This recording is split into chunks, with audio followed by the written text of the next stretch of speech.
안녕하십니까. 시장의 노이즈를 걷어내고 데이터의 본질을 추적하는 퀀트플로우입니다. 오늘 운이 시장은 그야말로 공포의 월요일을 보냈습니다. 코스피 지수가 하루 만에 4에서 5% 수준의 기록적인 폭락을 보였습니다. 특별한 경제 지표에 충격이 없었음에도 지수가 이 정도로 주저앉은 것은 시장이 내일 오전으로 예고됐던 호르무즈 최후 통첩을 최악의 시나리오로 가격에 반영하는 프라이싱을 했기 때문입니다.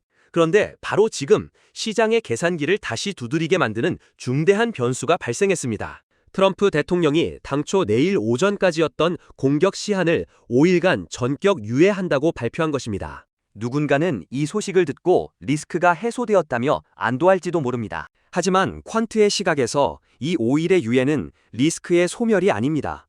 오히려 계산하기 가장 까다로운 테일 리스크의 관망 구간이 연장된 것으로 해석해야 합니다. 실제로 오늘 우리가 목격한 5%의 폭락은 주요 기관 투자자들과 헤지펀드들이 13F 공시에서 보여주었던 선제적 현금화가 극단적인 투매로 이어진 결과입니다. 리스크가 해소되지 않은 채 시한만 뒤로 밀린 지금 시장은 과연 이 5일을 어떻게 받아들일까요?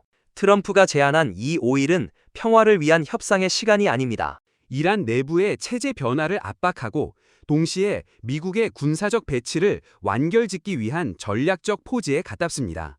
경제학적으로 볼 때 이란과 미국이 처한 구조적 딜레마는 단 한 걸음도 나아가지 못했습니다. 이란의 선택적 통행권 주장과 미국의 조건 없는 완전 개방이라는 평행선 사이에서 5일이라는 시간은 불확실성의 밀도를 더 높일 뿐입니다. 결국 우리는 이제 내일 아침이 아니라 앞으로 펼쳐질 5일간의 피말리는 눈치 싸움을 견뎌야 합니다. 오늘 5%가 빠졌다고 해서 섣불리 바닥이라고 단정짓고 레버리지를 일으키는 것은 매우 위험한 도박입니다. 그렇다면 이 연장된 5일 동안 우리는 무엇을 근거로 시장 진입 시점을 잡아야 할까요? 저희 퀀트플로우는 이어지는 파트 2에서 과거 걸프전과 우크라이나 전쟁 당시 이와 유사한 최후 통첩 유예나 협상 불발 구간에서 증시가 어떤 경로로 바닥을 다졌는지 백테스팅 데이터를 통해 분석해 보겠습니다. 5일의 유예, 위기는 뒤로 밀렸지만 기회는 데이터 속에 있습니다. 본편 시작하겠습니다. 앞서 우리는 현재 시장을 짓누르고 있는 중동발 리스크의 뼈대를 살펴봤습니다. 그렇다면 이제 감정의 영역에서 벗어나 차가운 숫자의 영역으로 들어가 보겠습니다. 지정학적 위기가 터질 때마다 시장에는 온갖 비관론이 쏟아집니다. 하지만 퀀트플로우는 뉴스의 헤드라인이 아니라 과거의 데이터베이스를 엽니다. 과거 유사한 전쟁이나 지정학적 충격이 발생했을 때 증시는 어떻게 불확실성을 소화해냈는가? 이 질문에 대한 객관적인 백테스팅 결과를 공유해드리겠습니다. 이를 통해 시청자 여러분 스스로 현재의 하락을 어떻게 바라봐야 할지 힌트를 얻으실 수 있을 겁니다. 과거의 사례는 미래의 정답이 아니지만 여러분에게 훌륭한 나침반을 제공해드릴 수도 있습니다. 객관적 지표를 통해 이성적인 판단 기준을 제공해보고자 합니다. 첫 번째 데이터는 현재의 중동 원유 리스크와 지정학적 배경이 가장 유사한 1991년 걸프전 사례입니다. 이라크가 쿠웨이트를 침공하며 긴장이 시작된 90년 8월부터 시장은 약 5개월간 극심한 변동성을 보이며 계단식 하락을 겪습니다. 이때의 고점 대비 최대 낙폭인 MDD는 약 16.2% 수준이었습니다. 그런데 여기서 매우 흥미로운 퀀트적 흐름이 관찰됩니다. 다국적군이 이라크 본토에 대대적인 공습을 시작한 1991년 1월 17일입니다.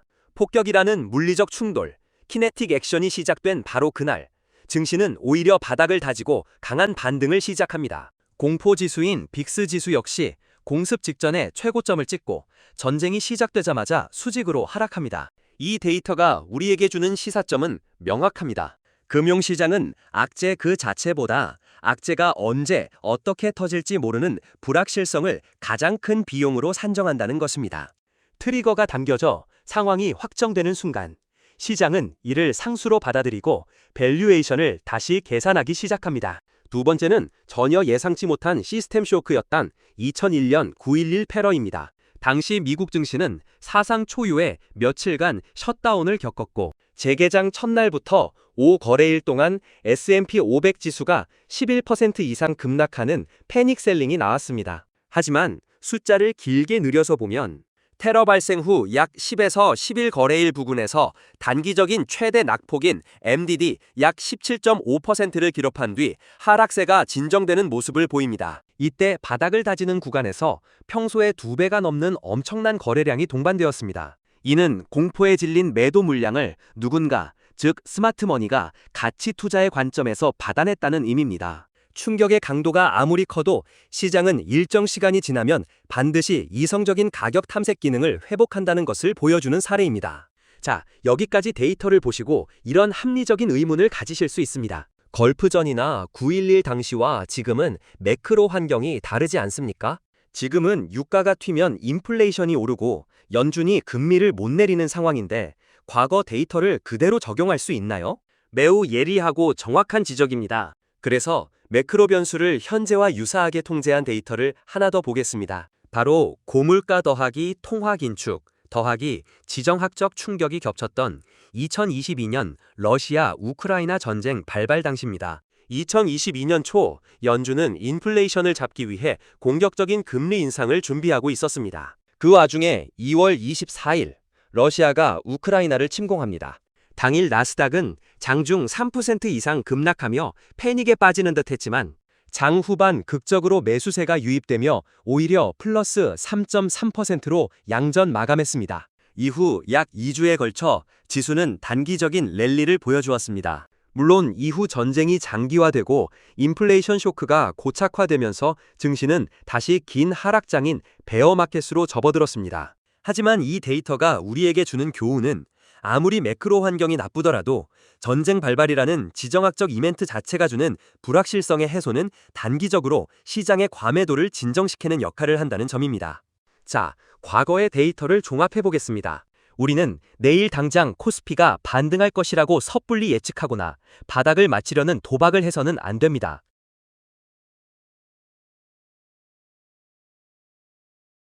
그렇다면 현재 가장 중요한 유가와 물류라는 실물 경제 타격은 어떤 논리로 진행되고 있을까요? 지정학적 치킨 게임의 논리와 경제학 측면에서 분석해 보겠습니다. 앞서 우리는 과거 전쟁 발발 시기의 데이터를 통해 시장이 불확실성 해소를 어떻게 소화하는지 살펴봤습니다. 그렇다면 이제 가장 중요한 현실의 문제로 돌아와 보죠. 5일간의 유예 1호. 과연 극적인 타결이 나올 것인가 아니면 실제 충돌로 이어질 것인가에 대한 확률적 접근입니다. 우리는 미래를 알 수 없지만 양측이 처한 정치적 구조를 분석해보면 어느 쪽으로 무게추가 기울어져 있는지 팩트를 기반으로 추론해 볼 수 있습니다. 현재 시장의 불안감이 극에 달한 이유는 양측이 제시하는 조건이 상대방이 절대 수용할 수 없는 교집합 없는 평행선을 달리고 있기 때문입니다. 먼저 양측의 딜레마를 객관적으로 뜯어보겠습니다. 이란이 꺼내든 카드는 이른바 적국 제외 통과, 즉 선택적 개방입니다. 우호국의 선박은 통과시키되 미국과 이스라엘 관련 선박만 검문하고 막겠다는 논리죠. 반면 미국의 요구는 단 하나, 어떤 위협도 없는 조건 없는 완전 개방입니다. 여기서 외교적 합의가 도출되기 매우 힘든 구조적 이유가 발생합니다. 바로 수뇌부의 정치적 자존심과 생존이 걸려있기 때문입니다. 미국 입장에서 이란이 해협의 통행권을 쥐고 선박을 검문하는 것을 용인한다는 것은 글로벌 해상 패권국으로서의 지위를 포기하는 것과 같습니다. 반대로 이란의 신임 최고 지도자 입장에서는 어떨까요?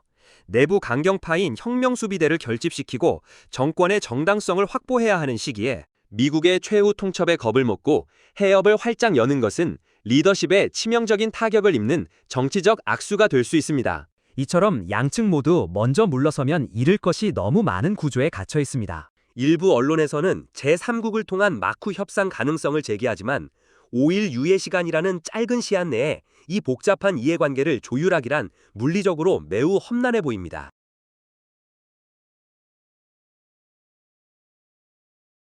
그렇다면 만약 합의가 불발되고 실제 타격이 시작되는 시나리오로 간다면 시장에는 구체적으로 어떤 팩트들이 경제지표로 쏟아지게 될까요? 우리는 막연한 공포가 아니라 정확한 경제적 파급 효과를 알고 있어야 대응할 수 있습니다. 미국의 타격이 시작되면 이란은 공언한 대로 호르무즈 해협 전역에 기뢰를 살포할 가능성이 높습니다. 군사 전문가들에 따르면 호르무즈 해협은 수심이 얕고 폭이 좁아 기뢰의 위력이 극대화되는 지형입니다.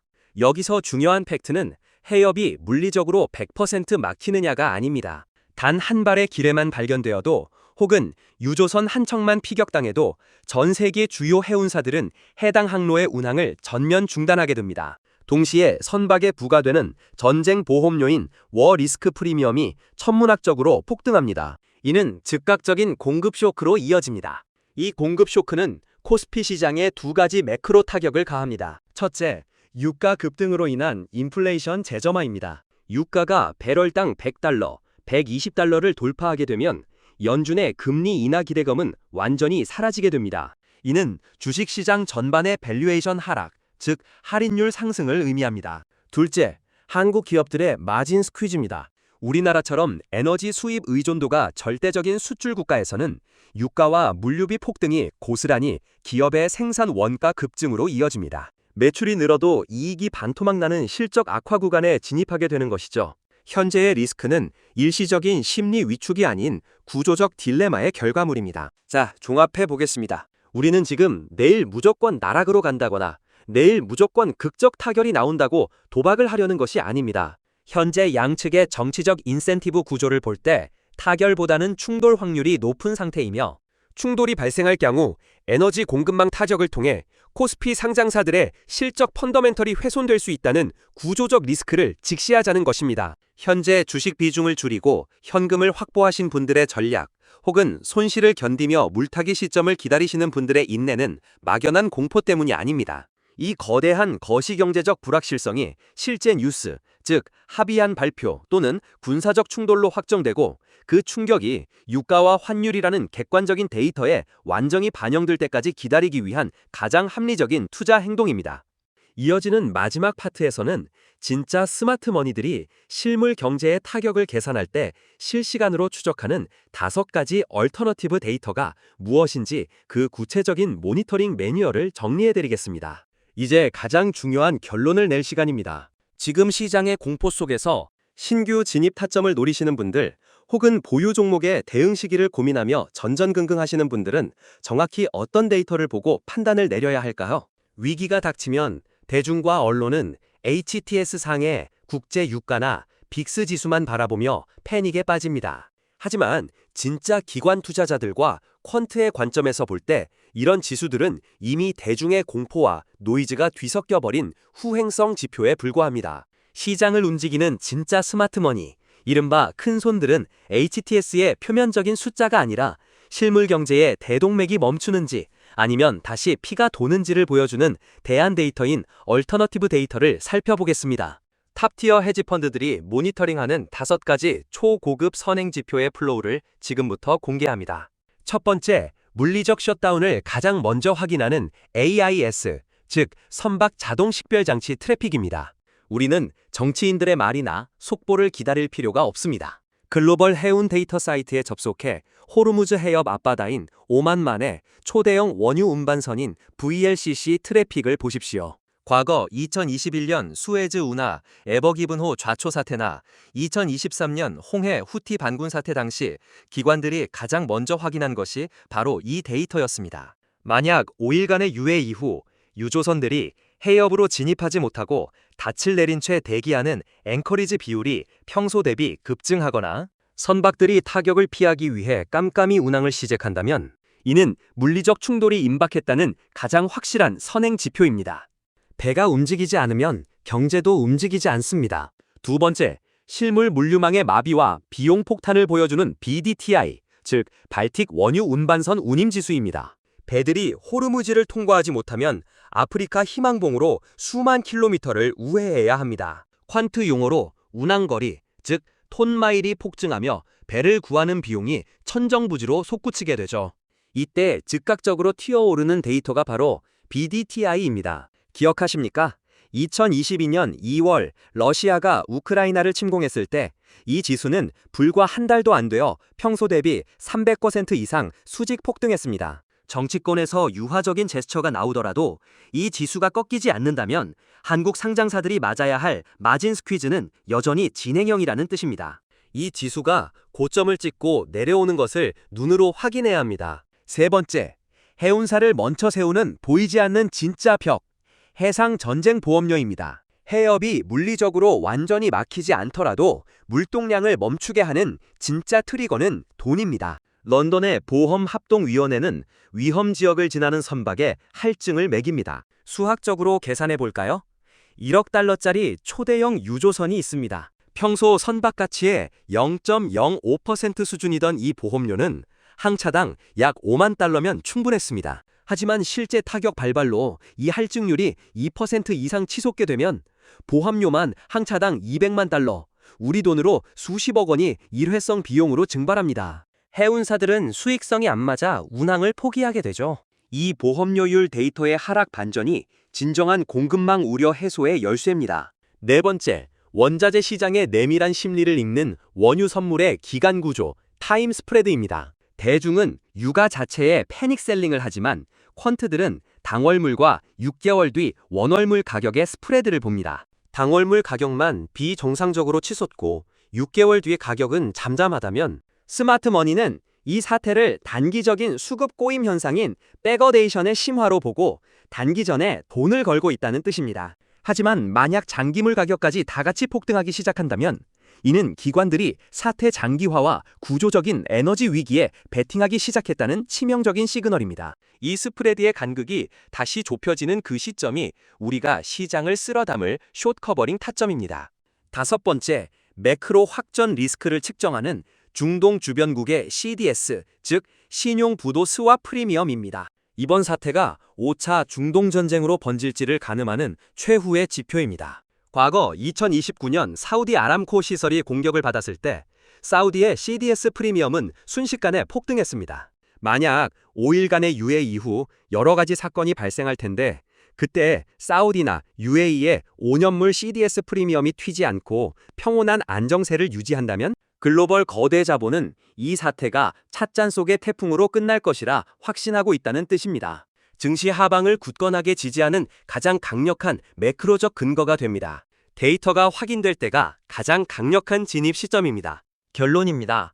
5일간의 유해 이후 수많은 정치적 발언과 피를 말리는 속보가 쏟아질 것입니다. 하지만 우리는 정치인들의 흔들리는 입술에 우리의 소중한 자본을 섣불리 베팅해서는 안 됩니다. 물리적 흐름인 AIS, 운송 비용인 BDTI, 숨은 리스크인 전쟁 보험료, 원자재 파생 구조인 선물 스프레드, 그리고 확전 리스크인 CDS, 이 5가지의 차갑고 잔인한 얼터너티브 데이터가 안정을 찾기 전까지 여러분이 쥐고 계신 투자금은 막연한 감경이 아니라 이런 확실한 지표가 꺾이는 것이 확인될 때 투입되어야만 가장 강력한 무기가 될 수 있습니다.